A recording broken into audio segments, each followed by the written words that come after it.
Hello there, and welcome to this episode of Rantz. It's Crisandro, of course, and yeah, I haven't done one of these in a while. It's just, well, it's not that I don't have the enthusiasm for it while we're on a break as such, but it's just, I like to, well, these kind of these videos, I like to just kind of do like once a week where I can, really, and then try and summarize everything that's happened in that time. And yeah, it's been a good week. It's been a week where we get the results that we need, really. One performance swashbuckling, sort of.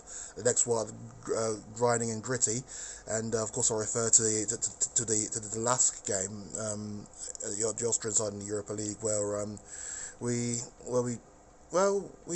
didn't need to be at our best, because we just needed to do the job that we needed to do there. 1-3-0. And it was a good performance, really. Carlos Vinicius, who I was really excited about when I heard that we were interested in him, showing why with two great assists, really. One, a lovely pass into the area for Lucas to score, and another one, a deft flick header, perfect header, really, for Sonny to add the third. And yeah, it was brilliant performance, and good enough performance, I will say. Lask, they, despite their reputation, I mean, I know that they beat Sporting Lisbon at their ground 4-1, in Lisbon, I should say. We nullified them, really, and that's because I know there are people saying that, Lask this, Lask that, but we stopped a team that completely outplayed Sporting Lisbon. That's where I like to see it, instead of always doing Spurs down. You know, occasionally you have to talk them up. It's not always the opposition that's at fault. Sometimes we do well ourselves. And then the last game against Burnley in the league, which was a must-win. And I know the last must-win we had, we ended up throwing away a 3-0 lead, which I don't think I want to dwell on. Against West Ham, of course, 3-0 up with about 11 minutes to go, and somehow we managed to contrive to get a draw. But that's by the by. We could have gone second in that if we won that one. But this one is Burnley. You know, I don't know if it was rope-a-dope tactics or what, but we put out. It was a good lineup. I would say played the best lineup we could. It had Davis in there. I know people were talking about Reguilon. Reguilon could have opened up, but it was about being compact. It was about having defenders who could properly defend as well, and because they can't just say because it's Burnley we're just going to turn up and just walk all over them. No, you have to try and nullify their attack, and then hopefully we'll get a chance to show our qualities. And I completely agree with the team that we had out there, and yeah, and then we ground out a 1-0 win, which was what we were seeing in the early stages under Pochettino, but then that kind of faded away the last 18 months of his reign. So it was good to see that back. It's good to see that grit back, and good to see Son and Kane linking up again. I think that makes Son the top scorer in the league at the moment. So with 8 goals, I think. So doing very well, and that win moved us up into 5th spot, just 2 points off Everton. Imagine what will happen if we weren't cheated out of that game against Newcastle and we held on to that 3-0 lead, or 2-goal lead, or even a 1-goal lead against West Ham. Imagine where it would be now.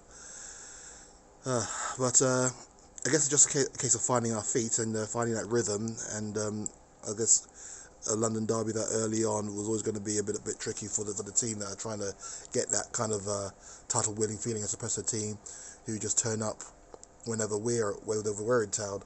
So it's a slight difference, and yeah, it kind of showed. But against Burnley, we did what we needed to do, and that's literally what a title-winning side is basically. I'm saying title-winning quite a lot. That's because I think we can will challenge for the title, no matter what Gary Neville says. I think we have most of the ingredients. I know that.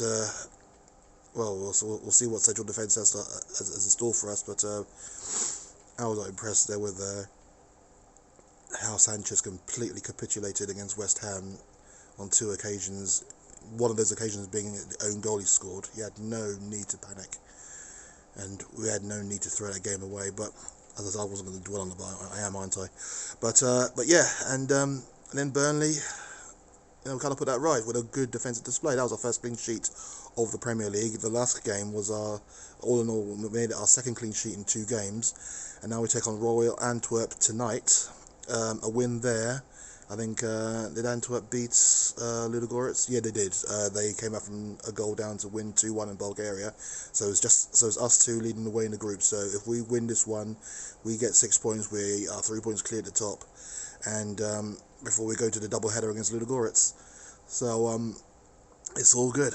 It's all good so far. If we win, we have to win tonight, and I'm quite confident that it's to Toby Alderweireld's hometown. And I know you'll want to put on a great show for that game, but all I know at the moment is that Gareth Bale is a definite starter for that game. It was confirmed yesterday, so he'll be playing in that match. And but we'll see if Alderweireld gets a run out in that game, because it'll be good for him to go out in front of the Antwerp crowd. I do believe that they will be having a crowd in the stadium. Well, I say a crowd, enough people in the stadium to make a noise. So that'll be a new experience this season, wouldn't it? But I'm not quite sure about Belgium's levels of coronavirus, but I imagine it's lower than ours, which is why they're allowed to have people in the ground. Well, a certain amount. So we shall see.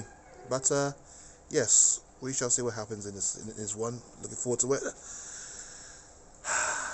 Well, come on, you Spurs. And let's make it 2 wins out of 2 in the group and take control of this competition. Okay, see you later.